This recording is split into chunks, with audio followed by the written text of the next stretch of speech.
Bismillahirrahmanirrahim. Hello, dear students. Assalamu alaikum. This is class 11th, and let us read this para third of the topic The Adventure. For political reasons, the Peshwas kept the puppet Mughal regime alive in Delhi in the 19th century. These de facto rulers from Pune were astute enough to recognize the importance of the technological age during in Europe. یہ کہتے ہیں کہ سیاسی اغراض و مقاصد کی خاطر یہ جو پیشوا تھے انہوں نے جو مغل چمچے تھے ان کے دہلی میں ان کو الائیو رکھا، یعنی کہ ان کی حکومت کو چلنے دیا، اور 19ویں صدی میں these de facto rulers means whether holding an important position by illegal ways. De facto rulers are the rulers who are holding the important positions by the illegal way, whether in administrative position or in any other head. They hold an important position by illegal ways. This is called de facto rulers from Pune. یہ جو کسی طرح سے حکومت میں آئے تھے یہ they were astute enough means showing shrewdness، جو shrewdness دکھاتے ہیں یا جن میں قابلیت ہوتی ہے ہر چیز کو سمجھنے کی، کیا انڈرسٹینڈ کرنے کی صلاحیت کلیئرلی ہوتی ہے. showing shrewdness and having an ability to notice and understand things clearly. Having an ability to understand and notice things clearly. astute enough. تو یہ astute enough تھے to recognize the importance of the technological age. یہ اس technological age کی اہمیت کو Europe میں recognise کرتے تھے. They set up their own centers for science and technology. انہوں نے سائنس اور ٹیکنالوجی کے اپنے ذاتی کارخانے لگائے. Here the East India Company saw another opportunity to extend its influence. اب جو ایسٹ انڈیا کمپنی تھی اس نے موقع دیکھا کہ وہ اپنا اثر رسوخ بڑھائے، اپنے اثر رسوخ کو وسعت دے. It offered aid and experts. یہ مدد اور تجربہ کار جوانوں کی فراہمی کرتی تھی. They were accepted only to make the local center self-sufficient. ان کو قبول کیا گیا اسی شرط پہ کہ جو وہاں کے لوکل سینٹرز تھے وہ ان کو سیلف سفیشینٹ بنائیں. تو the 20th century brought about further changes inspired by the West. 20ویں صدی میں اور بھی تبدیلیاں ہو گئی جس کو مغرب نے انسپائر کیا. India moved towards a democracy. Hindustan جمہوریت کی طرف چلا گیا.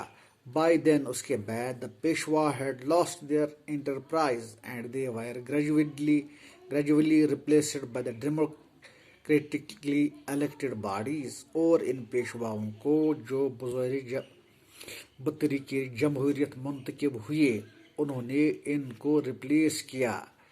The Sultanate at Delhi survived even this transition. لیکن جو دہلی کا سلاطین حکومت تھی وہ انہوں نے سروائیو کیا. largely because it wielded no real influence. کیونکہ اس کی کوئی اہمیت وہاں نہیں تھی. The شہنشاہ of Delhi was no more than a figure to a rubber stamp. Delhi کے شہنشاہ کو ایک ربڑ کی سیل کی طرح استعمال کیا جاتا تھا. The recommendations made by the central parliament. جو سینٹرل پارلیمنٹ ریکمنڈ کرتی تھی اس پر اس کو سیل کرنی پڑتی تھی، ماننا پڑتا تھا. As he read on Gangar Path began to appreciate the India he had seen. اس کے بعد گنگھار پت جو اس تواریخ کا مطالعہ کر رہا تھا اس نے ہندوستان کو اپریشیٹ کرنا شروع کیا. It was a country that had not been subjected to slavery for the white man. یہ وہ ملک تھا جس کو سفید لوگوں کی غلامی کے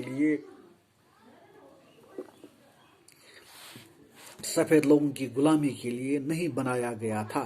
It had learned to stand on its feet and knew what self-respect was. اس ملک نے سیکھا تھا کہ کس طرح اپنے پیروں پہ کھڑا ہو جائے اور سیلف ریسپیکٹ جو انسان کی انا ہے، جو اس کی ذاتی عزت ہے، وہ کیا ہوتی ہے.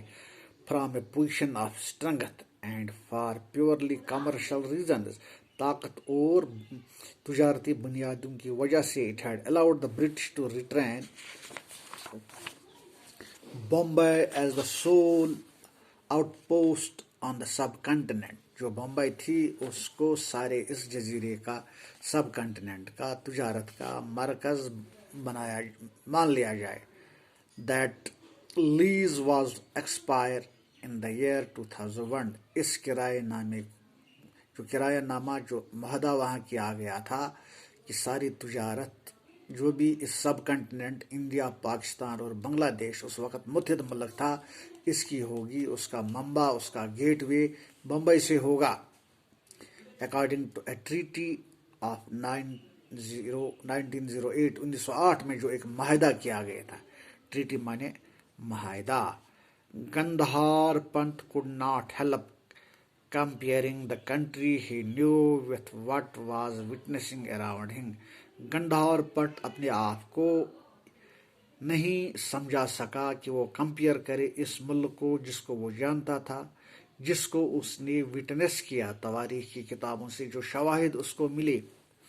But at the same time he felt that his investigations were incomplete. لیکن اسی وقت اس کو محسوس ہوا کہ جو اس کی تحقیق ہے وہ مکمل نہیں ہے. How did the Marathas win the battle? مراٹھوں نے یہ جنگ پانی پت کی کس طرح سے جیتی. To find the answer، اس کا جواب ڈھونڈنے کے لیے he must look for accounts of the battle itself. اس کو لڑائی کے ان اکاؤنٹس پہ، ان وجہوں پہ جو وہاں پہ جغرافیائی حالات تھے، موسمی حالات تھے، فوجی حالات تھے، ساز و سامان کا حالات تھے، اس کو کہتے ہیں فار اکاؤنٹس. ان سب کو دیکھنا تھا. He went through the books and journals before him. اس نے کتابیں اور جرنل پڑھے، میگزین پڑھے تواریخ کے جو وہاں پر سیف تھے.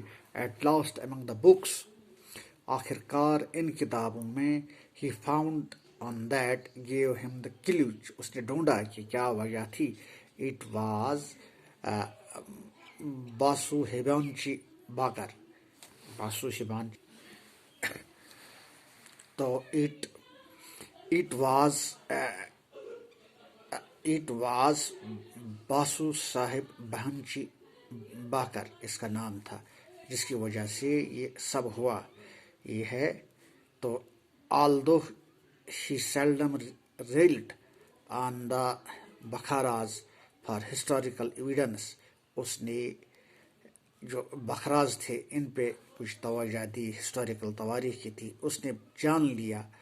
انٹرٹیننگ ٹو ریڈ، پڑھنے میں مزہ اٹھایا. سم ٹائمز، کسی وقت، bred in the graphic but doctored accounts, کچھ ڈاکٹرڈ اکاؤنٹس جو تھی جن کو تواریخ کے ان ٹکڑوں کو جن کو کتابوں میں غلط ملت کیا گیا تھا.